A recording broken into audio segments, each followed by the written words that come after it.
Hi, welcome back to my channel. I'm Tudz and I'm here today with a review of The Other Black Girl by Zakiya Dalila Harris. Many thanks to Ariatu PR and Bloomsbury Publishing for the review copy. Apologies in advance if you see me fanning myself. I had to shut my window to record. It's like a million degrees in London right now. But onto the review. So in The Other Black Girl, our protagonist, Nella Rogers, is a 26-year-old editorial assistant and the only black member of editorial staff at Wagner Books, a high-profile, prestigious publishing company. Her experience at Wagner Books so far has been marred by microaggressions, alienation, and not much progress despite the fact that she's been at Wagner Books for over 2 years at the start of the novel. The further we get into the novel, the more we see how working at Wagner Books starts to take the toll on Nella, especially in regards to her self-confidence. And we do see glimpses at this from the outset of the novel, really.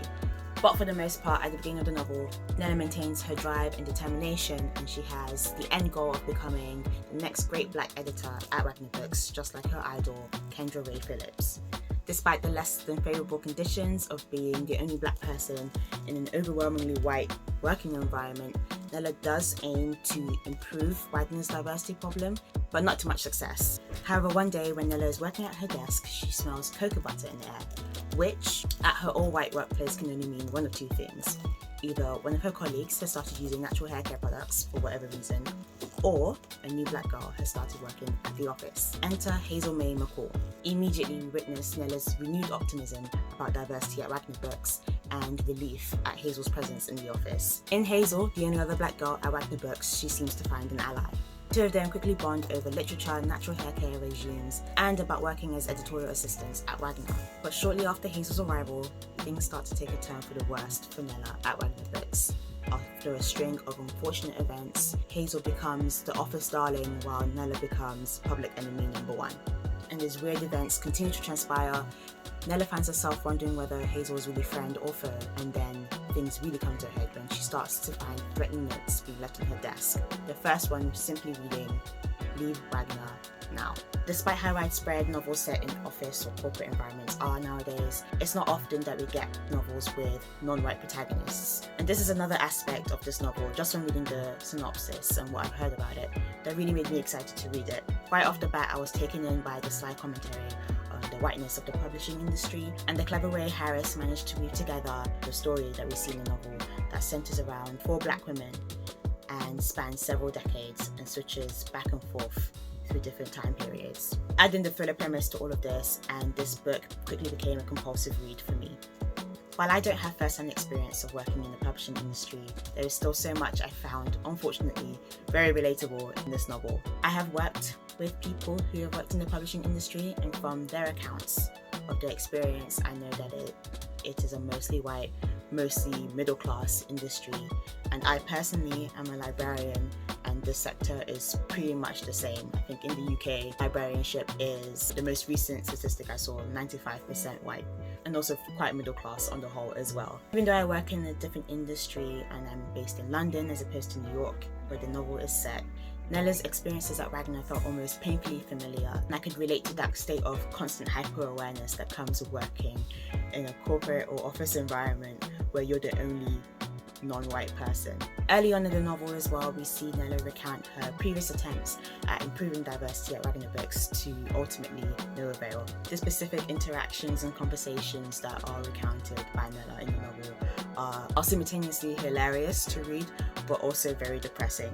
In my opinion, one of the best parts of this novel is how Harris manages to expertly weave in social commentary throughout the story. In my opinion, too many pop culture references can make or break a book. They kind of age a book quite quickly for obvious reasons. But in The Other Black Girl, given the themes of millennial anxieties over succeeding in the workplace, racism and white supremacy, there are many allusions to pop culture and like really current social issues that are happening right now in America. Harris manages to include all these in a way that feels very natural and also quite necessary to the story in this novel.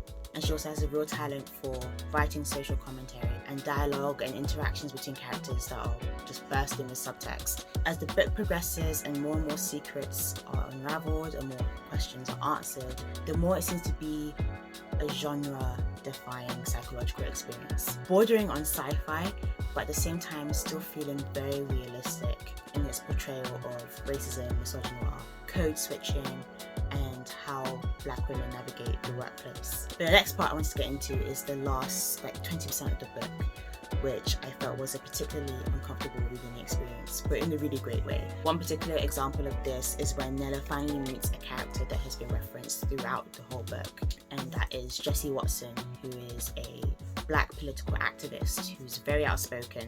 And Nella and her best friend Malika almost idolize this man for just telling it how it is when it comes to race and social justice in America. After things really come to a head at Wagner Books and Nella feels like she has no allies anywhere, she's had an existential crisis, she's questioning herself and her own abilities, her place at Wagner Books. She's seen Hazel for the enemy she is, and she basically doesn't know who else she can turn to for help. But early on in the book, she'd sent an email to Jessie Watson, basically petitioning him to write a book and get it published by Wagner. And to her surprise, the director, Richard, and Hazel, who by this time she knows are working together, have scheduled a meeting with Jessie Watson. And this is basically her last shot. She has no hope left. And when she finally meets Jessie Watson, it's so uncomfortable, so dreadful and horrifying. It was more horrific than I could have expected. And when I say that, you might have a picture in your mind of how this meeting might have gone, but it was just it was like watching a train wreck. It was so awful to read. And because it's right near the end of the book, you still feel like Nella might win or have some kind of positive outcome from this experience, but then you quickly realize things aren't going to work out well for her. And though I was expecting and somewhat hopeful of a final showdown between Nella and Hazel at the end of the book, given everything that's happened, it only makes sense that she doesn't win in the end. And it was ultimately a more realistic ending for the novel. And there was a certain part of the novel I felt like I wanted more out from. So as I mentioned earlier, there are 4 main narrators in The Other Black Girl. We have Nella, our main protagonist. We have Kendra Ray Phillips, who was the first black editor at Wagner Books in the 80s. Diana Borden, her best friend, and also the first black author to get her book published by Wagner. And Shani, Hazel's previous victim before she left Boston. Now the story does a good job of going back and forth between time periods to give us the context to current events and to establish the other narrators.